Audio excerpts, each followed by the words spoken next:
Hello. Yes. Good morning and good evening, all my friends in the ICC. I'm Dr. P.Y. Cho, and today is myself and Dr. Junior too will co-moderate this webinar on ICC. Today we are so honored and very happy to have Professor J.C. Taylor from CHOPS, Philadelphia Children's Hospital in United States to give us a very special lecture. So as well as we invite three our very important friend, Tin Chen Lu, and Dr. Junior Stenbeck from the Miami, and Professor Alonso Anibaldo from Brazil. So in the very beginning, I will invite our faculty member, Dr. Chen Lin Su, to give us a very brief introduction of Professor J.C. Taylor. Dr. Su, please. Thank you. Hello, good morning and good evening. I'm Chen Lin, and today we are very honored to have Dr. J.C. Taylor, who is currently a professor of surgery at the CHOP and the UPenn. Dr. Taylor also serves as the chief of the division of plastic surgery at CHOP. Dr. Taylor is a renowned expert in craniosynostosis, orthodontic surgery, cleft lip and palate, rhinoplasty, otoplasty, craniofacial distraction, osteogenesis, and complex facial reconstruction. With over 300 research publications to date, his work primarily focuses on craniosynostosis, cleft lip and palate, distraction, osteogenesis, and orthodontic surgery. In addition to his extensive research and clinical work, Dr. Taylor is an active member of prestigious national and international plastic surgery organizations, including ISCFS, ACPA, ASCFS, ASPS, and AAPS. Today, we are privileged to have Dr. Taylor speak on the topic, contemporary treatment of the syndromic midface. Please join me in welcoming Dr. J.C. Taylor. Please. Thank you, Dr. Su, and I'm going to share my screen. Yes, please. And then I'll get started. Can everybody see my screen? Yes, we can see your screen. Great. Well, it's a huge honor to be invited to be with this august group today, and I simply can't think of a better way to spend a Sunday morning or evening than learning with friends. The syndromic midface is something I've spent a lot of my time thinking about. I think about it sometimes in the shower or when I'm dreaming. And it's a journey that I've been on over the last 20 years, and it's an honor to share some of my thoughts about it today with you. One quick conflict of interest, I am co-founder of a group that is working on creating a fully buried magnetic craniomaxillofacial distractor, but I don't think that any of my comments today are in conflict with that conflict of interest.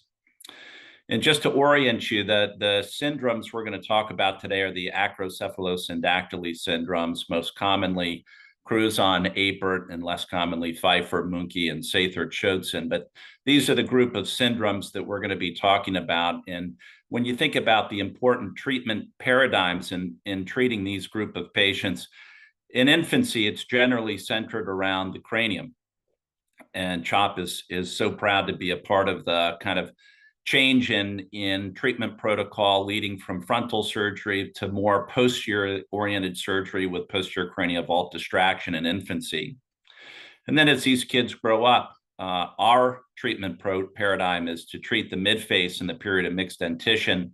I'll talk a little bit about timing in mixed dentition, whether to go early versus late, but we're not going to talk too much about what is called early midface distraction, popularized most commonly by Eric Arnault in France, where he's doing these in the sort of 1.5 to 3 year old range. We generally don't practice that at CHOP, and so we're going to talk about midface surgery in mixed dentition. And really, when you think about the syndromic midface, and this is a photograph of a young girl with Apert syndrome, but there are lots of anatomic and physiologic considerations. And in my opinion, these patients should be thought about just like and planned, just like you would plan an orthognathic surgery at skeletal maturity. but the anatomic and physiological considerations are things like increase of cranial pressure, airway disease, the position of various anatomical things such as the brow, the nose, the medial and lateral canthi, and then the degree and type of malocclusion. Some kids have a level class 3 malocclusion, and others have an inverted V-shaped anterior open bite, such as apertognathic patients. And then, there's this concept of whether we're going to change the position of a normal face versus change the position of an abnormal face. And we'll talk a little bit more about that, specifically as it relates to Apert syndrome, the sort of negative biconcavity that Apert syndrome patients manifest. And so we published this algorithm in a paper in PRS in 2017, where we looked at the most common types of midface surgery that we perform at CHOP in mixed dentition for patients with acrocephalosyndactyly syndromes. And that's the Lefort 3, the Lefort 2 with zygomatic repositioning. Those are the two most common subcranial procedures. And then the transcranial procedures that we do most commonly are the facial bipartition or monoblock. And so to that, we've sort of added a transcranial procedure that I personally am finding more and more useful in my syndromic patients, a monoblock to which we've added a Lefort 2. And so we're going to go through some examples of each of these and talk about how each of those functions, what types of problems the osteotomy can help, and what it can't do, as importantly. And then we'll end the 30 to 40 minute talk talking a little bit about some timing considerations, some morbidity considerations, and then try to tie it all together. But as I gain more and more gray hair and practice for a longer period of time, as I look at my results over the longer period of time, my feeling is that more and more of these patients benefit from a multi-piece midface advancement rather than a monolithic advancement of the midfacial skeleton. But we're going to go through, and we're going to go start with Lefort 3, and we're going to go through each of these 4 types of osteotomies and 5 types of osteotomies and talk about what they do and don't do. And, the Lefort 3 is the granddaddy of them all. I say that it was really first published by Gillies. My guess is you could find even earlier reports of it. But the Lefort 3 is a subcranial disjunction of midface from the anterior cranial base. Importantly, it does not level the palpebral fissures. It does not expand the transcranial skeleton. It doesn't really provide for a lot of nasal lengthening or midface lengthening. It does not provide for differential advancement of parts of the midface, whether it be central versus peripheral or superior versus inferior. It can't really be used to close an anterior open bite or decrease bizygomatic width. Again, a consideration most important in Apert syndrome. But it has a very low morbidity profile and is something that's quite useful, especially in cases like this one. A young girl with Cruzon syndrome who's fairly minimally affected with mild exorbitism and class 3 malocclusion, as you can see here. And so this in my hands is the one time that I don't practice distraction osteogenesis. She has an 8 millimeter discrepancy that's uniform at the orbital and dentalveolar level. And so in my hands, this is an example of an area where I would do an acute Lefort 3 with bone grafting. Now, importantly, I do use Rockley forceps to disimpact my upper level Leforts and monoblocks. I really don't use Rockley forceps when doing conventional orthognathic surgery. And then I think in these patients, importantly, it's important to do a lateral canthopexy at the time of fixation. But here she is about a year after surgery. And as she grows up and reaches skeletal maturity, she actually was able to avoid orthognathic surgery altogether. So she's an example of a relatively mild Cruzon that we did posterior vault distraction on in infancy, and then a single Lefort 3 osteotomy at 13 years of age. And that's the only operation she had. This is a slightly different example of a Cruzon syndrome patient with the somewhat rare subtype of Cruzons, the FGFR3 subtype. which includes acanthosis nigricans and dentofacial tumors. But here he is growing up with bicoronal craniosynostosis at 8 months of age, goes through posterior cranial vault distraction, and then has a frontal orbital advancement thereafter. And here he is at 4.5 years of age. And I thought to myself, boy, he really has quite profound midface hypoplasia. But it turns out I was missing the forest for the trees. And as you can see on this CT scan, he's actually got fairly large dentally based tumors, both in the maxilla and in the mandible. And so for this young man, we resect the mandibular tumor en bloc and then do a free fibula reconstruction and use parts of the fibula at the zygomatic, or excuse me, at the nasomaxillary buttresses after doing curettage of those to reconstruct the midface. And here's the fibula on his leg being transferred to the mouth. And here he is 6 months after undergoing that operation. And about a year later, we performed Le Fort 3 distraction with an external halo device. A quick technical point on that operation is the importance of resuspending the midface after completing the Le Fort 3 down fracture. I always put a 5-0 chromic or 5-0 vicral suture, both at the zygomatic arch as well as at the nasofrontal junction before applying the halo. And then when I apply the halo distractor intraoperatively, I leave the wires very loose initially and tighten those wires on post-op day 5 when I'm going to start distracting. And what happens with by doing that is you minimize the risk of the halo device performing early distraction and floating the segment out to length in that early post-operative phase. And so that's just a little technical point. And here, this young boy is about a year after completing Le Fort 3 distraction. You can see we've brought both the midface and mandible into reasonable occlusion. And so those are two examples of the Le Fort 3 osteotomy and its utility in midface management. So we're going to move on to the monoblock. Again, a very commonly performed midfacial surgery, and it's a cousin to the Le Fort 3 that extends transcranially.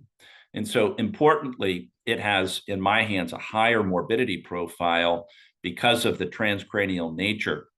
But otherwise, it doesn't do a lot of things that the multi-piece osteotomies can do. It can't really level the palpebral fissures. It does expand the transcranial space, can't be used to lengthen the nose or perform differential advancement central versus peripheral. It really can't be used to close an anterior open bite. If it's a very small anterior open bite, it can, and it can provide, I should say, slight lengthening of the nose, but very little. And it obviously doesn't correct hypertelorism or decrease bizygomatic width. And so again, it's really the Cruzon and Pfeiffer syndrome patients that benefit from a monoblock. And this is a young girl who at age 5 goes through monoblock distraction after having undergone a conventional posterior expansion. I routinely perform a pericranial or galeofrontalis flap. The vascularity of that flap has often been questioned, but I find it important to do. And it can be dunked either up and over your supraorbital bandeau, or it can be dunked through the supermedial aspect of the orbits, as has been published by David Dunaway. And so here this young girl is. We've got the Rockley forceps in. We're disimpacting. You can see we've harvested the galeofrontalis flap on the left there. And then I generally favor external halo-type devices for my midfacial surgery and mixed dentition. And for the monoblock, we generally will pull from the brow and from the piriform aperture region of the nose. Rarely we'll do maxillary splint-based advancement, finding that the patients just feed a little bit better using the pins at the piriform aperture rather than at the maxillary level. And so here she is on the operating room table after we've finished the operation. You can see, once again, we've left the transfacial pins, excuse me, not the transfacial, but the halo-mediated distraction pins quite loose initially in order to minimize the risk of floating that midfacial segment out. And then here she is going through distraction. And this slide really is just to speak briefly about the importance of sagittal overcorrection. It's really important to, I think, expand these patients and sagittally overcorrect by 5 to 10 millimeters. And here she is 2.5 years after surgery. She's just gone through a ptosis repair on the right. Here she is now at age 8, 4 years after the monoblock. And you can see she's outgrowing that sagittal overcorrection to the point where here she is 14, at age 14, 9 years after surgery. And you can see she really has, again, significantly outgrown the midfacial portion. So at the infraorbital level and at the dentalveolar region of the maxilla. It's interesting. I've seen that the brow tends to maintain its correction and the lateral orbit also. But where these patients outgrow their correction is at the infraorbital rim and then at the dentalveolar region of the maxilla. And she then underwent a Lefort 3 distraction at age 14 and then at skeletal maturity simply needs a finishing rhinoplasty and avoids orthognathic surgery. So, you know, that kind of is how I think about the monoblock. It's an extremely well-used osteotomy in my practice. I think there's absolutely a role for it, most commonly, though, in the Cruzon and Pfeiffer patients. But where I'm taking my practice, and I'm going to show some data, is in the advent in the practice of multi-piece mid-face osteotomies for these syndromic patients. And probably the most commonly performed are the facial bipartition, which was promoted by David Dunaway, and then the Lefort 2 with zygomatic repositioning promoted by Richard Hopper. But we'll start by talking about the facial bipartition and the things it does. And the reason why it's such a widely used osteotomy pattern is it is able to level the palpebral fissures, and it does that by lowering the medial canthus and raising the lateral canthus. It expands the transcranial space, and as such, it has a somewhat higher morbidity. It's able to lengthen the midface slightly, but not much. It's able to lengthen the nose again slightly, not much. It provides for differential advancement centrally as opposed to laterally, so you can achieve greater bending of the midface, if you will. It does close the V-shaped anterior open bite that comes along with Apert syndrome. And then it's really the single osteotomy that I perform that decreases bizygomatic width. And I think that's an undertreated aspect of Apert syndrome that the facial bipartition nicely provides for. And again, I just want to give credit where credit's due, and David Dunaway deserves credit for popularizing the facial bipartition in treating the Apert midface, and he published some beautiful results in 2013, actually in the same edition of PRS that Rich Hopper promoted his Lefort 2 with zygomatic repositioning, and that's a classic edition of PRS in 2013. And I'll just show an example from one of my patients with Apert syndrome. This is a 9-year-old with classic facial biconcavity that is seen there on the lateral view. And so she's got the inverted V anterior open bite that makes her an ideal candidate for facial bipartition as well as mild hypertelorism. And so as I do with many of my midfacial surgeries, I computer plan her surgery, taking out a V-shaped wedge between the forehead and nasal bones to bring the medial canthi together and lower them slightly and raise the lateral canthi as we advance the midface. And this allows us to provide for differential advancement of the central portion of the midface relative to the lateral. By utilizing cutting guides, it really shows us quickly it allows us to be a little bit more efficient in the operating room. And then you can see in your computer plan that you're going to have, as you raise the lateral aspect of the midface, a bit of a bony interference that can be trimmed intraoperatively. And so here's our final position. Again, the importance of sagittal overcorrection. And you can see how we've done that with this 2-year post-op photograph. Hopefully you can see the facial convexity that's been gained on the lateral view. And then here again, looking at the pre to the post-op, the improved canthal tilt and the improved central midface advancement.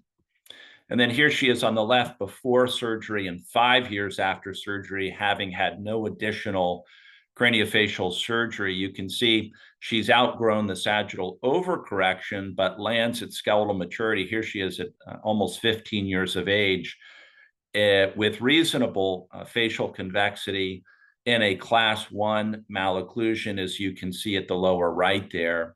And you can see she's got nice maintenance of facial convexity. And so that's just showing how the facial bipartition very nicely can achieve the unbending of that midface, provide for central versus peripheral facial sagittal advancement. Just want to emphasize the importance of the canthal repositioning that this facial bipartition allows for, and then we can move on to the Lefort-2 with zygomatic repositioning, or the LF2ZR as it's known. And this is again a subcranial procedure, just like the Lefort-3 is, but it really does so much more than the Lefort-3 does for specifically our Apert patients. But again, as I really critically analyze some of my Cruzons and Pfeiffers, they also benefit from this multi-segment osteotomies. And the Lefort-2 with zygomatic repositioning really levels the palpebral fissures. In contrast to the facial bipartition, it does so by lowering the medial canthi. It does not provide for transcranial expansion, and thus, in my hands, has a lower morbidity profile. Provides for nice nasal lengthening, midface lengthening. It provides for a closing of the anterior open bite. Again, that's a level anterior open bite, as is seen in many apertognathic patients. It doesn't correct hypertelorism or decrease bizygomatic width. And these are some images from Rich Hopper's publication, well known probably to everyone on this call, and in the same edition of PRS as David Dunaway's. But you really see that trend, that tremendous lengthening of the midface relative to the lateral midface, and he shows how the central facial ratios are corrected with this procedure. And then again, these are classic images now in the craniofacial literature. Importantly, Rich does, when he takes the halo off, he does do an onlay cranioplasty. And I think that really does help these patients almost as much as the Lefort-2ZR. But again, this is a procedure I've performed more and more in my Apert patients. This is an 8-year-old that I'm treating with Lefort-2 with zygomatic repositioning. Again, you can see the tremendous sagittal overcorrection that I aim for, really in the 5 to 10 millimeter range, in order to hopefully have this be the sole midfacial procedure that this patient undergoes. I do think this young man's going to end up needing orthognathic surgery at skeletal maturity, but you can see the lengthening of the nose, the canthal repositioning, et cetera, that Lefort-2 with zygomatic repositioning affords. But you see, this is one of my Cruzon patients who, again, had frontorbital advancement as an infant. He was treated before the PVDO era and comes to mixed dentition, in my opinion, with a deep projected midface and very shortened nose. He has a slight anterior open bite as well. And here he is at age 14. And I did a Lefort-2 with zygomatic repositioning. And here he is post-operatively, you can see, with the halo device in place. And I just want to show the pre to the post and concentrate on the increase in nasal length that we achieve. It's perhaps a bit overdone here, but you see the impressive nasal lengthening and improvement in nasal and upper lip projection that the Lefort-2 with zygomatic repositioning allows for, without overdoing the orbits, really. That lateral orbital rim and zygoma comes forward, but not to as great a degree as the dentoalveolar region of the maxilla. He unfortunately did relapse a little bit at the dentoalveolar region, and thus at age 20, here he is having undergone Lefort-1 and BSSO, and you can see here he is. And I wish I had included, he has a twin brother who he looks almost identical to now, having undergone Lefort-2 with zygomatic repositioning followed by orthognathic surgery. So that's going to conclude my efforts on Lefort-2 with zygomatic repositioning. But the cousin to that procedure as we move transcranially is the monoblock plus Lefort 2. And that, again, is a procedure that as we go to a PVDO-centric infancy paradigm with our transcranial surgery or transcranial expansion in infancy and avoid operating on the forehead, this operation is becoming increasingly utilized by us here at CHOP. And I'll show a couple examples. This is actually an 11-year-old with Apert syndrome. She's the first patient I did this procedure in. And you can see these are the photographs I showed at the very start of the talk. She's got really severe class 3 malocclusion, exorbitism. You can see the left lower eyelid has actually flipped and inverted.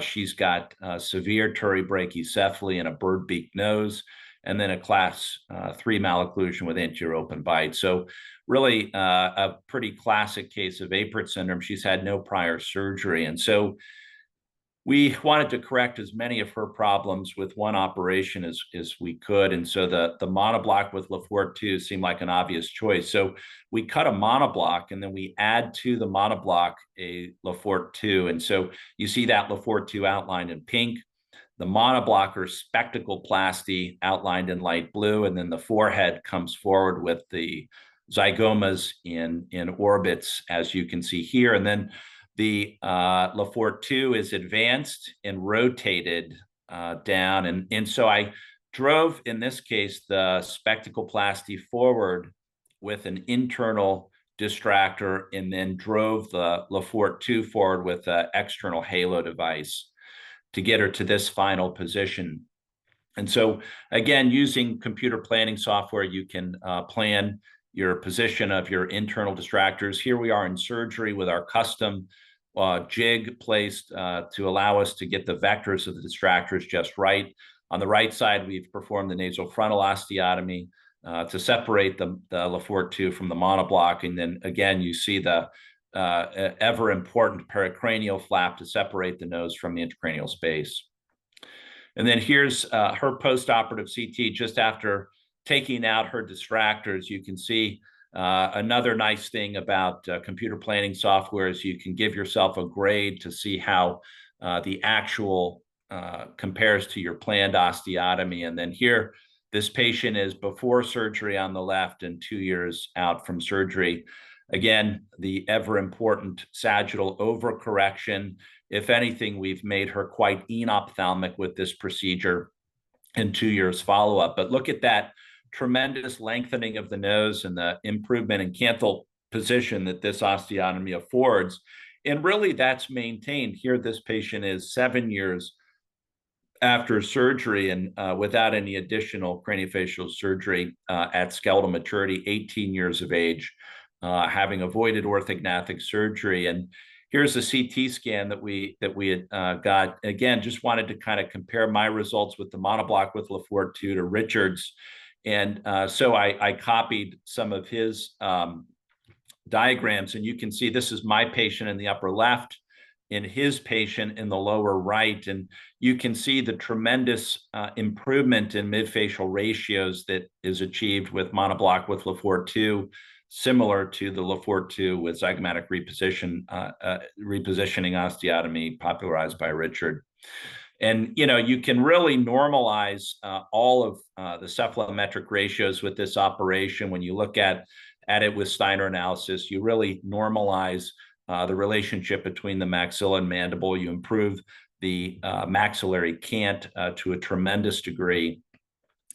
And just one last example of this. This is a 5-year-old with Apert syndrome treated with PVDO in infancy, and then at 5 years of age, undergoes monoblock with Lefort 2. And again, just showing the tremendous sagittal overcorrection in the lower right-hand corner that we achieved with this osteotomy. And here he is a little over a year after surgery. And so again, comparing the pre to the post-op with the monoblock and Lefort 2, significant improvement in forehead position, peroral relationships, nasal lengthening, and closure of the anterior open bite.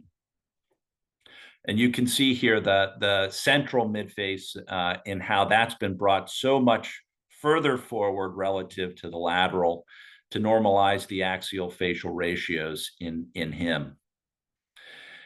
And again, when we study a small group of these patients, I think this study included 5 patients who had undergone monoblock with LaFort-2.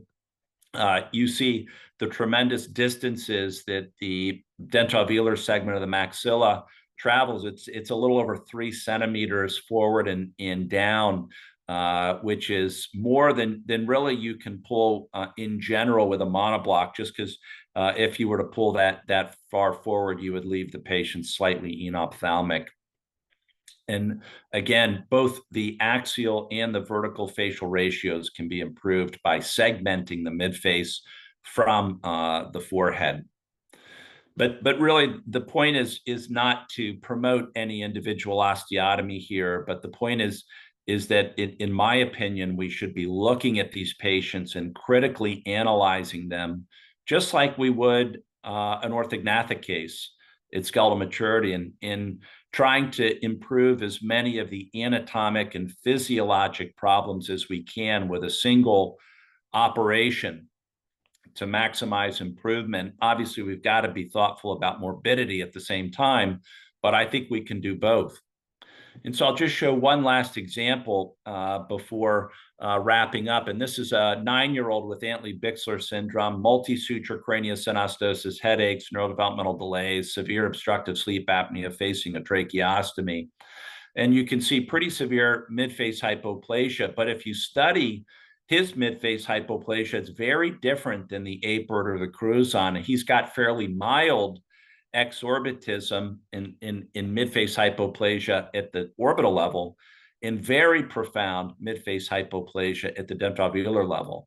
So this is a patient who would benefit from a monoblock and then segmenting the LaFort-1 with a high LaFort-1 osteotomy, avoiding, of course, the tooth roots of the developing maxillary canines. And so we do a monoblock, segment a high LaFort-1 to bring the LaFort-1 segment about twice as far forward as the orbital segment. We can simulate all of this with our computer planning technology. I chose to drive the monoblock forward and the LaFort-1 forward with a halo device in this case. And here he is about a year out from that operation. Again, I think we've created slight enophthalmos with our monoblock, but you can see the lengthening of the nose.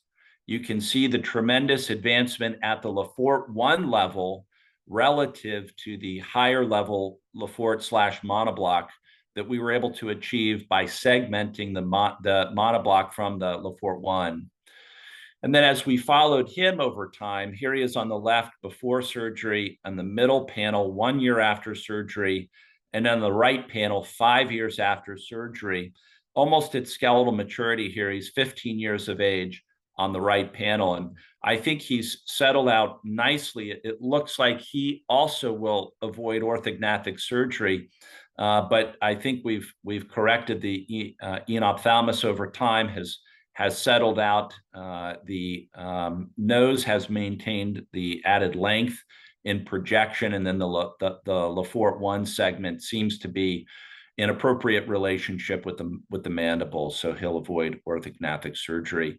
Incidentally, no more headaches, and doing better. He was actually being bullied quite significantly at school, and is no longer being bullied. And then he was on CPAP before surgery and is now off CPAP and has maintained that over time.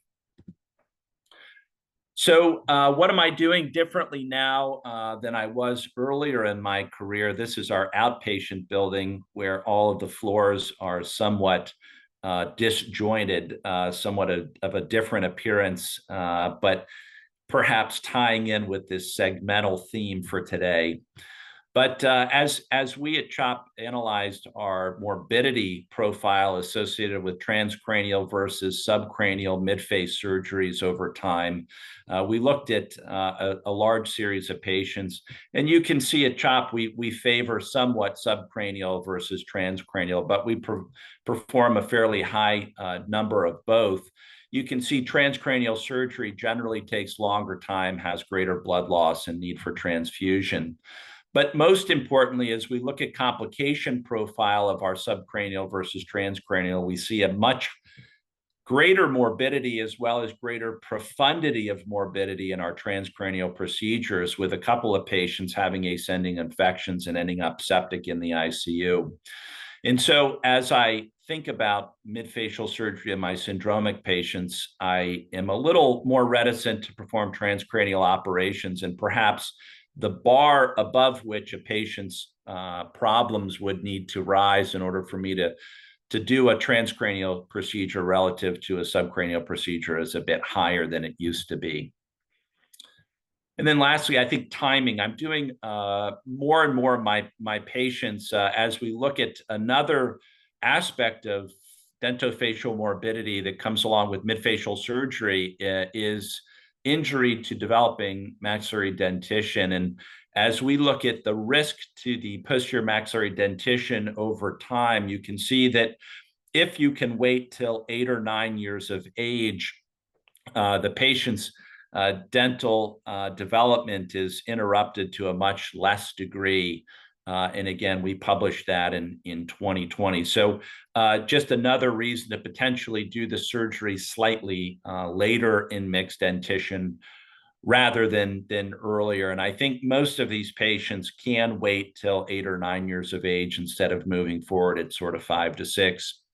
And so just to share some data on Apert syndrome that I think ties together all of my comments today, and then I'll look forward to the question and answer session. But we looked at sort of our management of the Apert midface over the last 24 years. And again, we looked at the morphological improvement in those patients over time, and it really encapsulated a lot of what I've mentioned today. But if you look at this bar graph on the left, you can see the tremendous change in our algorithm at CHOP between 2000 and 2011, and then 2011 to 2023. And you can see before 2011, we really were doing Lafort 3 and monoblock on just about every patient. We weren't trying to improve as many things as we could in a single phase. And then in 2011, we started to buy into this concept of multi-piece midface advancement with the Lafort 2 with zygomatic repositioning, the monoblock with facial bipartition, and others.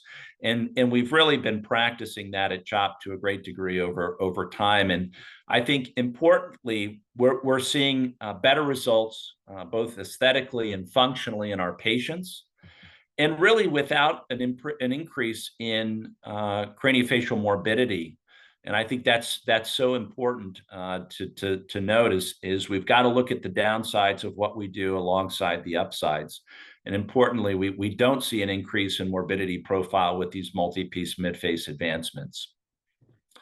So in conclusion, as I critically analyze my own results and those treated by my colleagues, Scott Bartlett and Jordan Swanson here at CHOP over time, I think more and more that a great percentage of these patients benefit from multi-piece midface advancement in mixed dentition rather than a monolithic advancement. And I would encourage everyone not to marry themselves to a single technique. These patients are individuals, and even though they may carry a specific genetic diagnosis, the phenotype that goes along with that genetic diagnosis may have some greater variability than we even at face value understand. And so to critically analyze these patients rather than marrying oneself to a single technique, and then do the osteotomy that allows you to improve the greatest number of anatomic and physiologic problems as possible in a single operative phase. Lastly, don't forget the importance of sagittal overcorrection in these patients. They do outgrow it over time, and so important to overcorrect, and perhaps to an even greater degree the younger they are. I want to finish up by inviting all of you to the International Society of Craniofacial Surgery meeting, which will be held in Shanghai, China in October of 2025. Please save the date. And Doctors Mu and Wang look forward to welcoming all of you to Shanghai in October of 2025. So I thank you for your attention. I will stop my screen share and turn it back over to our hosts to narrate and moderate the question and answer session. Thank you so much. Thank you so much, Professor Taylor, for the excellent lecture, and also congrats on the amazing results. The before and after photos are simply stunning. So first, I like to invite our panelists for some comments. And the first panelist I like to invite is Professor Nivaldo Alonso. So Professor Alonso. Hi, good morning again to everyone. Jeff, congratulations. As always, your presentations are always impressive and very good results. I think you show us a lot of tools to treat these very difficult cases. You know, syndromic craniosynostosis are a big challenger, not always because of the phenotype of the face, but always because of the functional problem that you are faced to. And as you mentioned in the beginning, you're talking, you are not talking about in between 0 and or newborn to mix the dentition.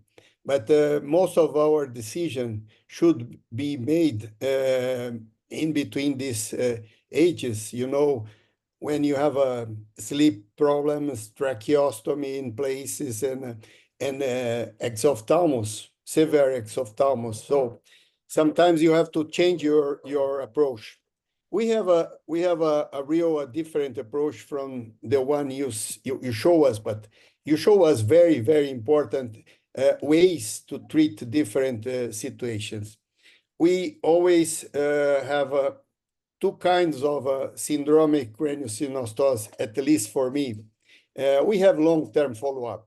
We just because we are invited for some presentation next year, I started to study my syndromic cases. I never did this very profoundly, but we did the Cruzons and Naperts in the last 20 years, 116 patients, mainly Cruzons and Naperts. And we did the H1 frontofacial advancement. And the age for this osteotomy, it's range from 4 years old. We have 5 patients between 2 and 4 years old, and most of them is between 6 and 10 years old.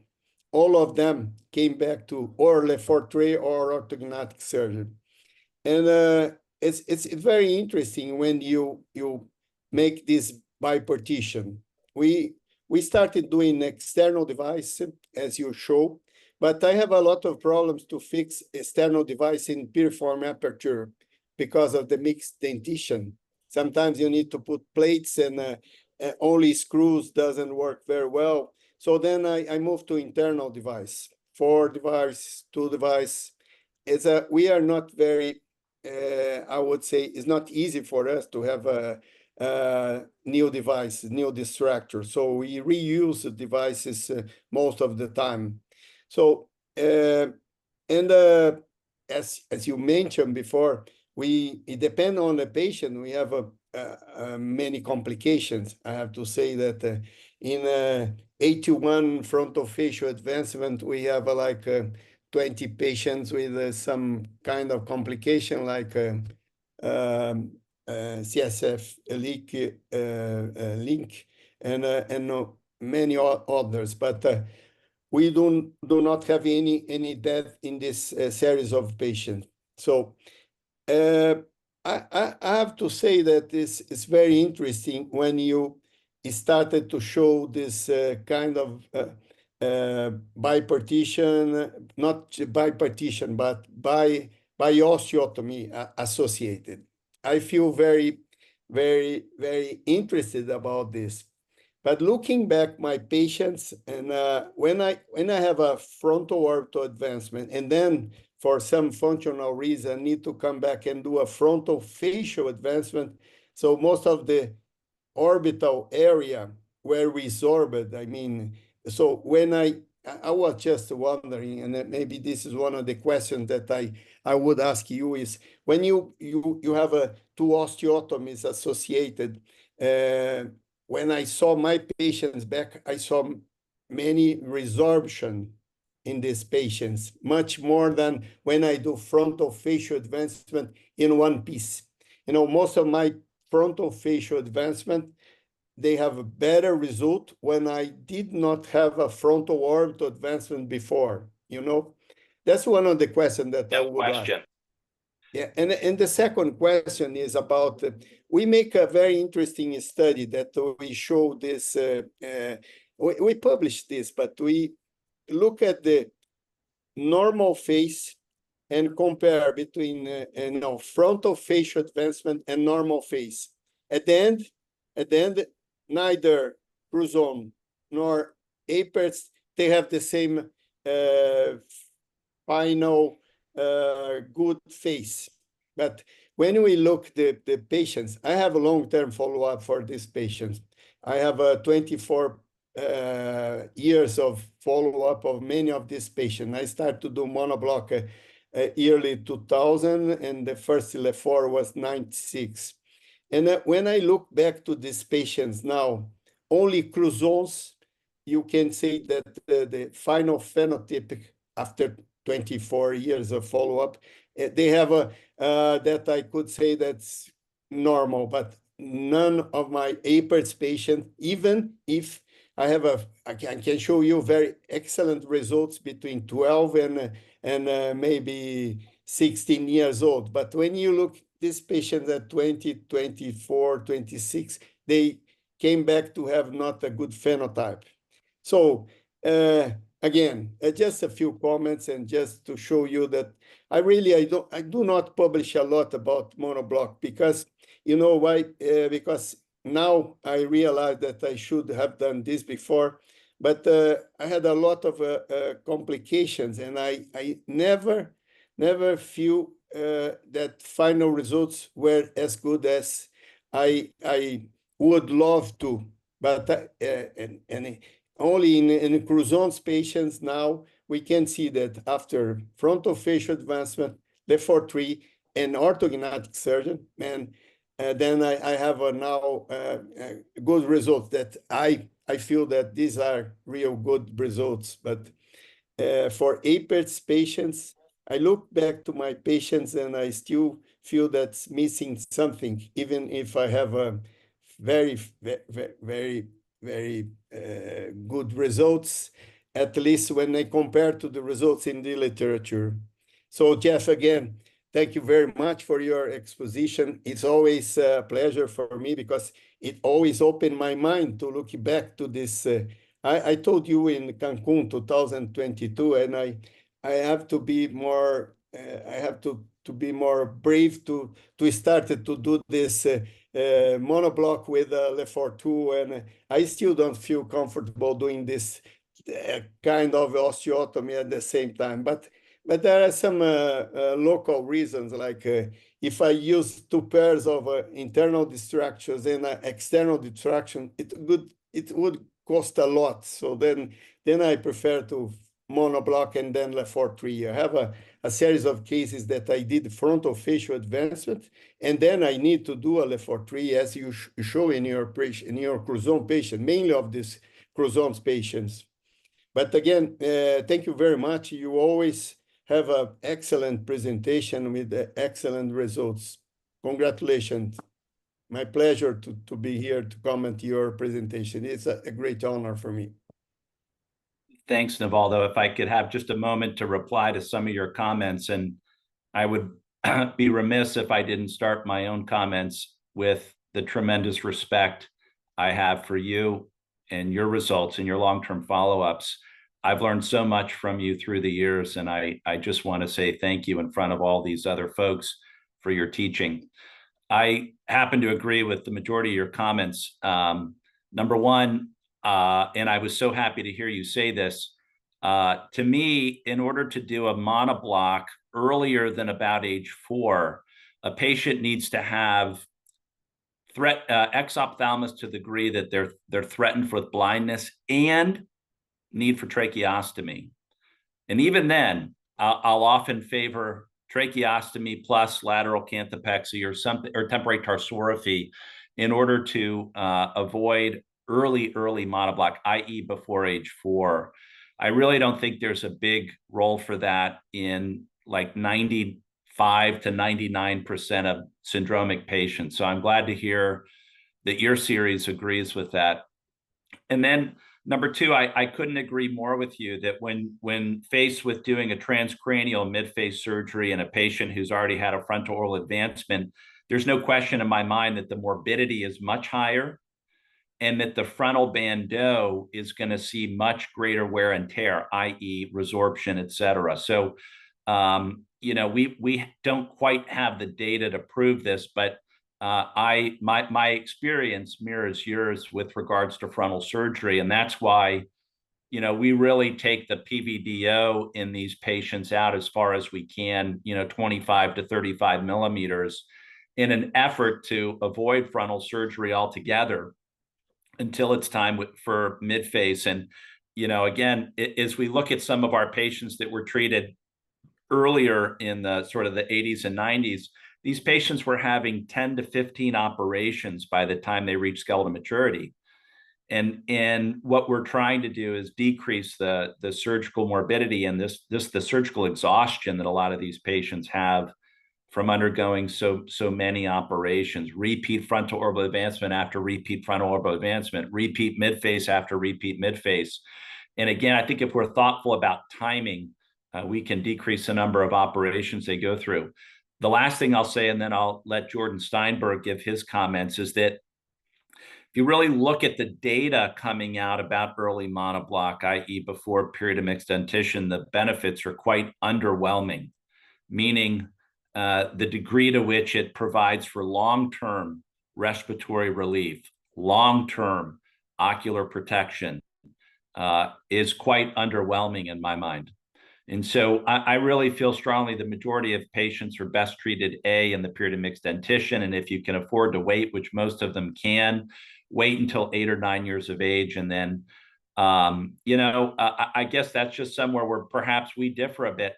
I find that the majority of my patients, if I really want to try to approach normalcy, and we've got a paper coming out, Apert syndrome, are we approaching normal? And the truth is, we're approaching normal, but we're not there, even with midface surgery. I don't think bony surgery is going to be the answer that gets us to normal in Apert syndrome. I think it's going to be a combination of bony surgery with midface, with soft tissue correction. And then really, I think another area that I'm working on with my Aperts is skincare, because the skin changes in adolescence in Apert syndrome just ruin everything we do bony wise. So I think we've got to get the skin right. But let me give Jordan a chance to speak.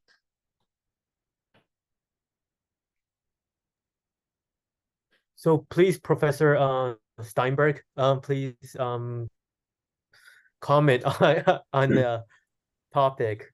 Yeah, thank you. Thank you so much, Jesse. Wonderful talk, and thanks as always for providing such a useful framework to think about all of these approaches. I've always enjoyed all of the tables and the figures, and really just a way to conceptualize everything. I have a question about VP shunts. I think sometimes this gets left out of the conversation, and I wonder, how much does a shunt influence your decision-making in all of these aspects? Great question, Jordan.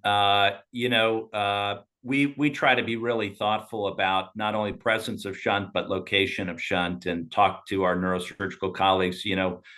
I would say about 40 to 50% of our syndromic midface are done in the face of a VP shunt.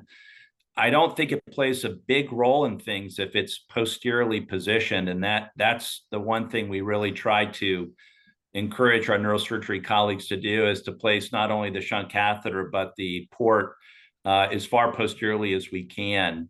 And just to tie this into, I think another question I saw in the chat is about, thumbprinting and erosion or a thinness of cranial bone relative to sometimes patients who are not shunted or syndromics who've had multiple cranial surgeries. I'm very liberal about doing a tight tie mesh bitemporally in order to help support the external halo device. And so I'll take the 0.8 millimeter thick titanium mesh and I'll fixate it just behind the osteotomy all the way back. And sometimes the shunt's in the way there, but I try to divorce the tie mesh from the shunt a little bit, have there be a centimeter of space at least. And then really have those pins engage on the tie mesh in addition to the cranial bone. And I would have to look at what percentage of patients I'm doing that in, but it's probably somewhere on the order of 20 to 30% where I put the bitemporal tie mesh in. And then, the biggest question then is, do you take the tie mesh out or just leave it in when you take the halo off? And it's done on a case-by-case basis, but I'd say over half the time I'm leaving the tie mesh in. We'll see if that comes back to haunt me. Yeah. I've done similar with onlay peak material if needed for a very, very thin temporal bone from multiple prior surgeries, and then have the same question of whether you go back and retrieve it or leave it. In some cases, it seems okay. And so you're putting your halo into peak? Yeah. Sometimes in some cases, you haven't had a problem with that. No. Well, I mean, I can't tell you I have a large number of patients with that, but in instances where the cranial bone thickness is so minimal, it has helped serve as an anchor site. Actually, I got that from Rich Hopper. So yeah, that's somewhere where Rich and I really disagree. I find peak to be very intolerant of contamination. So I really, I'm not using peak in any part of my practice anymore. I just find it to be really intolerant to contamination versus tie mesh, where I feel like it could get really quite contaminated and still do okay. And then I'm using some porous polyethylene. I had another question regarding the midline soft tissue management. So a couple of patients that you had shown with the bipartition, really very, very nice outcome. And I wonder, with some of these cases where you are decreasing that bizygomatic width, how have you typically managed the excess at the midline once you've reduced the transverse width? I've not seen that be a problem, Jordan. I don't know if others have, but in general, any excess laxity you're going to have, say at the nasofrontal region, is going to be taken up by the central midface coming much further forward than the lateral midface. It's a good question. I've not seen it be a problem, but it's a very, I'll look at my photos a little closer and see if maybe I'm just underappreciating it. Great, thanks. And then one final question. If you compare, let's say, the approaches with those centers doing the monoblock bipartition with the distraction approach versus the segmentalized monoblock Lefort 2, I guess you would say that with the latter that you have much more flexibility in terms of the maxillary, I mean the sagittal position of the maxilla. But one could say too, let's say with the monoblock bipartition, that you'll achieve a lot of those goals knowing that the patient will require bimaxillary orthognathic surgery later anyway. I wonder if you could compare those two and what you see as the advantages of doing the Lefort 2. Well, and again, in my practice, there's a role for both of those operations. I love the bipartition. I would say that I'm using it in a lower number of patients than I feel like I'm using the monoblock with Lefort 2. The downside of doing zygomatic repositioning with Lefort 2 versus monoblock with Lefort 2 versus a facial bipartition is whether you're going to treat the hypertelorism or not. But if you've got, in my opinion, if you've got mild hypertelorism, you need to go transcranial for whatever reason, whether it's a cephalocranial disproportion or an anatomic issue with the location of the frontal region. And you've got a really shortened nose, because to me, one of the most profound things I feel like I see in the Apert's patients is the shortened bird beak nose. I do feel like with the monoblock with Lefort 2, I am able to overcorrect to a greater degree than I am with the facial bipartition. and potentially avoid orthognathic surgery. And so in thinking about patients and whether to do one versus the other, I do think that that the ability to potentially avoid orthognathic surgery is awesome. And so if you think you could avoid orthognathic surgery by doing slight more sagittal overcorrection, let's say at age 11, 12, or 13, to me, that's a real consideration. And again, I try to talk with the families about all these different things.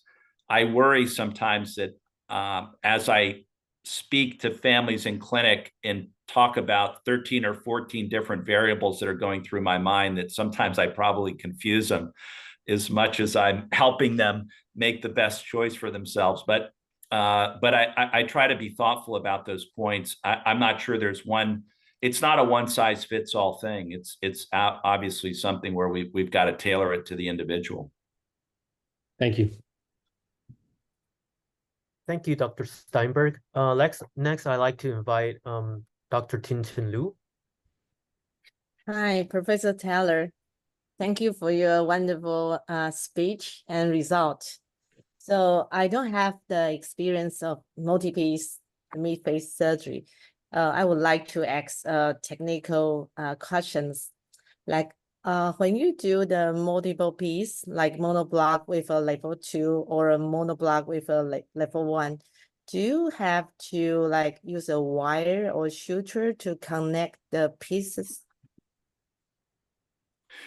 Generally, no. And thank you for the question, Dr. Liu. I find that two things. One, the patients are going to be feeding during the transoperative and postoperative phases. And I find that even when you separate, for instance, a Lefort 1 from a monoblock, that they stay pretty close to one another, likely from soft tissue forces and bite forces. So I haven't felt the need to keep the segments in any way conjoined with a suture or a wire. Mm-hmm.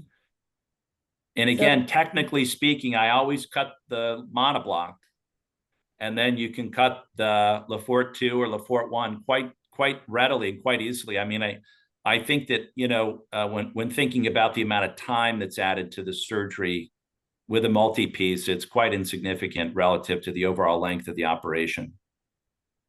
So like if you do like monoblock plus level 2, do you do like level 2 first, then the monoblock, or do monoblock the osteotomy first, or then the level 2? Yeah, so just to repeat, we always cut the monoblock first. Mm-hmm.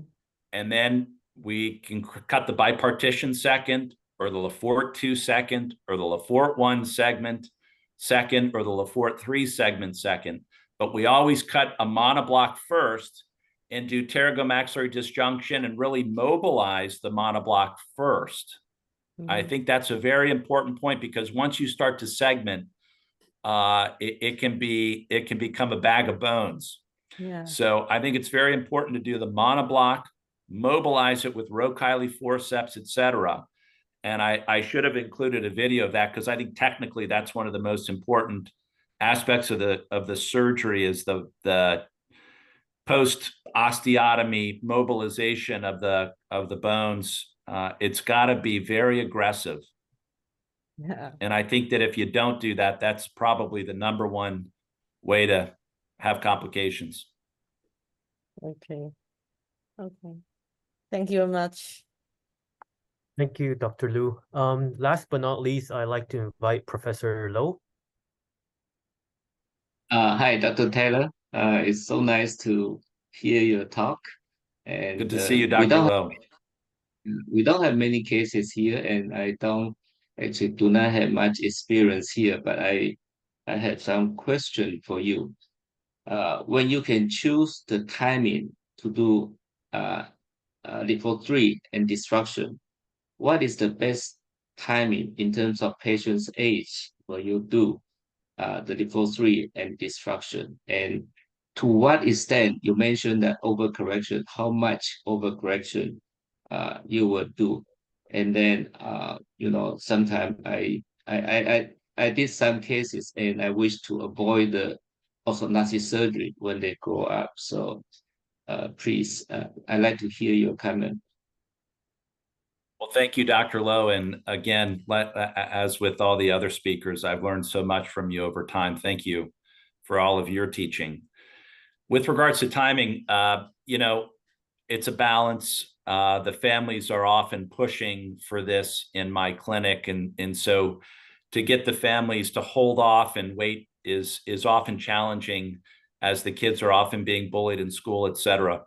But I tried to get, especially when I'm doing a subcranial procedure like a Lefort 3 or Lefort 2 with zygomatic repositioning, I really try to wait until that 8 or 9 years of age range, so that I can minimize my damage to the developing maxillary dentition. And I find that in the majority of the cases, I can do that. And then with regards to your question about orthognathic surgery, I think the longer we wait, the further into mixed dentition we go. In that first case I showed where I did the conventional Lefort 3 with bone grafting, she was 13. And again, if you can wait till age 11, 12, or 13 before you do that, I would say your odds of needing orthognathic surgery at skeletal maturity are low. Because if you take that 11 to 13-year-old patient with crouzons and you overcorrect by 5 to 6 millimeters, they generally, and then again, I think another point I didn't make during my talk, but that should be made is the importance of orthodontics. And I'm not sure how many orthodontists are on this call, but you know, it's a marriage, and half of the result is the surgeon and half of the result is the orthodontist. But if you take the 11 to 13-year-old crouzon, do a Lefort 3, and then manage them orthodontically, I would say a large percentage of those kids can avoid orthognathic surgery. Now, what can we not do? You know, orthognathic surgery with pitch, yaw, et cetera, we have a lot more fine tuning we can do. So I don't want to say that I don't do orthognathic surgery on a large percentage of my patients. It's probably about 50%, but with the multi-piece, it's not 100%, which is what it was before I started doing multi-piece osteotomies. Thank you very much. Thank you, Professor Lowe. Next, I'd like to proceed on to our Q&A session. And today, our questions are mainly asked by Dr. Naviki. So I'll go ahead and proceed with his questions. The first question is, what technique do you usually use for these syndromic patients? Do you do the PVDO or AVDO procedure? Yeah, we really have found the PVDO procedure to be the workhorse for our syndromic patients, and we've published 15 or 20 papers on that. If you look at just all the different advantages with regards to intracranial volume increase, improvement in cranial morphology, improvement in facial morphology, actually, you get some. You know, for every action, there's an equal and opposite reaction, and we see improvements in orbital morphology after PVDO. And then, you know, staying away from the front. And to Nivaldo Alonso's point, if you can reach mixed dentition in an APERT patient with a virgin forehead that's never been touched surgically, that patient is going to do incredibly well in life. And their ultimate aesthetic outcome is going to be much better. And so we really are focused at CHOP on trying to avoid the frontal region until age 5 or 6 at least. And regarding that, is there a recommended, you know, like a sequence for your surgical procedures? So kind of I hope I'm not sounding like a broken record, but in general, and we published this, I think we published this in 2016 in our PVDO article showing a difference in timing to frontal surgery. But when a syndromic patient's born, a very low percentage of them needs regional craniectomy in the first several months of life. And to Nivaldo Alonso's point, that's in the low single digits, you know, that most patients don't need that. So let's say 5 to 7% need a regional craniectomy. The majority of patients undergo posterior cranial vault distraction between about 6 and 12 months of age. And again, that depends on severity of presentation, et cetera. Obviously, a low percentage of kids are going to get a VP shunt in that first year to 2 years of life.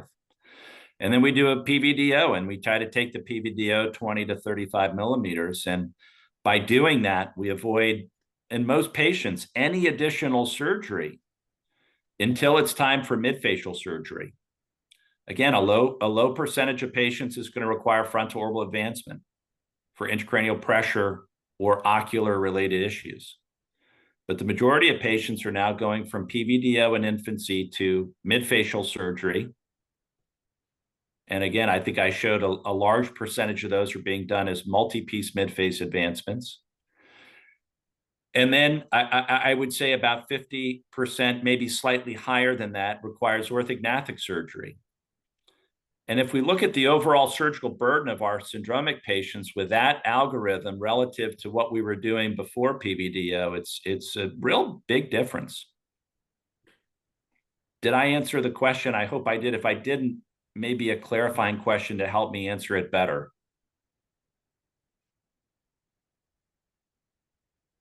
And the last question from Dr. Ali is that do you use a minimal incision approach for the subcranial procedure, or do you do a bicoronal approach? I generally favor a bicoronal approach. I know the Oxford group has promoted minimal incision Lefort 3.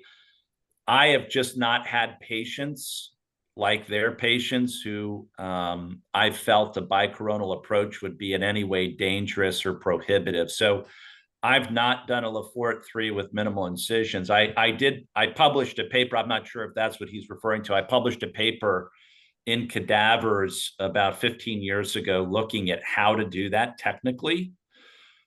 But I just have yet to find a patient in whom I felt the bicoronal was in any way dangerous or prohibitive.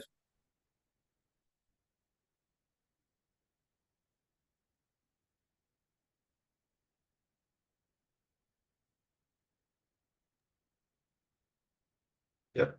Okay. Okay. Thank you, Professor Taylor, for your very comprehensive lecture to tell your secret to treat those patients with the midface retrusion, especially for those patients with the Apers and the Crouzon disease. Actually, I really appreciate you have a very nice and long-term result and with a very favorable outcome for each those the patient in need. Especially, I think that could be predictable about because you segmented monoblock F4A, level 1 and level 2, and by different vector for the futures, maybe forward in different vector, and without any additional craniofacial surgery, and you can get a very nice long-term follow-up. So this is a very, very incredible result and a very, very nice presentation. Appreciate. Okay, and by the way, we have to pronounce and to invite all our audience to come our another program. Of course, just like you are the last slide from Professor Taylor. In the coming years in Shanghai, there is the international ISCFS, and that is we have to attend, and it's a very traditional conference. As well as in Chang, we have one very traditional one. And I would like to invite our chief, Professor Clement Lin, to give a short, brief introduction about our annual the Chang'an Forum to all of you. Hello, Professor Lin, please. I would like to take this opportunity to share with you our Chang'an Forum 2024 program. So there's a QR code. If you want, you can raise your cell phone and then scan the QR code. Then you can see all the program, and then you can do the registration. This year, just in next month, we are going to have our Chang Forum 2024, including 18 international speakers from Brazil, Canada, Japan, Korea, Pakistan, Thailand, and USA. And also we have 32 local speakers, totally 50 of them. Then we have these 3-day programs. In the morning, mostly we have the lectures, and in the afternoon, we can have some workshops and sharing experience. So on the day one, the program will address about the cleft lip and nasal filler molding, and including the cleft palate surgery, the lip surgery, dental facial deformity evaluation. And then especially we will invite very senior doctors, including Eric Liu and Dr. Sam Xu, to talk about their experience in this aspect, especially the pitfalls before the surgery and during that evaluation, what we can pay attention to. And in the afternoon, we can have the orthodontic workshops, including the NAM procedure and also the surgical simulation by computers provided by Dr. Quanfeng Yao. And also we have the video session sharing with everyone the unilateral cleft lip repair. And also we have the orthodontic surgery demonstrating the intraoperative aesthetic appraisal by Professor Zhou. And in the evening part, we have the sharing experience from all the 10 speakers from around the world. And the second day, we have the surgery part for the cleft orthodontic surgery, and also mentioning about the single spleen and versus the double spleen technique. We know that the current simulation program, despite its 3D program, but however, we still looking through the 2D screen. That's the limitation of our 3D program. And also the soft tissue simulation is also limited. That's why we need some other options during the surgery. If there's anything unexpected happen, then we can use the single spleen technique. And then in the afternoon, we can have the trauma session and orthodontic workshop, and also the orthodontic surgery workshop, including the osteotomy and fixation. In the evening part, we have the Taipei night to dine at the Grand Hotel. And we also have 2 video sessions in the afternoon, including the auricular reconstruction and also the orthodontic surgery for class 3 malocclusion.